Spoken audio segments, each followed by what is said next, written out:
To Skillbee. सो आप सभी के लिए स्किलबी एक और न्यू जॉब पोस्टिंग की अपडेट लेकर के आया है।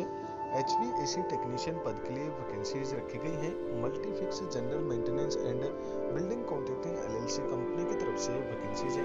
1500 से 1800 दिरहम आपको पर मंथ पे स्किल दिया जाएगा। एंड इसी के साथ में interested candidate total number of एक पद पर ये ओपनिंग्स रखी गई है। बात कर लें हम एक्सपीरियंस के बारे में तो 3 से 5 साल का अच्छा खासा वर्क एक्सपीरियंस आपके पास में होना चाहिए।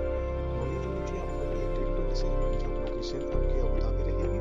यूएई में आपको जॉब प्रोवाइड की जाएगी एंड इंटरव्यू लोकेशन भी आपकी अबू धाबी रहेगी। ओनली मेल कैंडिडेट इस पद के लिए अप्लाई कर सकते हैं एंड अदर नेशनलिटी वाले कैंडिडेट इस पद के लिए अप्लाई कर पाएंगे। बात कर लें हम जॉब डिस्क्रिप्शन के बारे में तो अकोमोडेशन एंड ट्रांसपोर्टेशन आपको कंपनी की तरफ से दिया जाएगा। सो इंटरेस्टेड कैंडिडेट अगर आपका प्रोफाइल इस भर्ती से मैच करता है तो आप डायरेक्ट कॉन्टैक्ट एचआर बटन पे क्लिक करके इस भर्ती से संबंधित पूरी इन्फॉर्मेशन डायरेक्ट कंपनी के एचआर से ले सकते हैं एंड आप अपना इंटरव्यू फिक्स कर सकते हैं।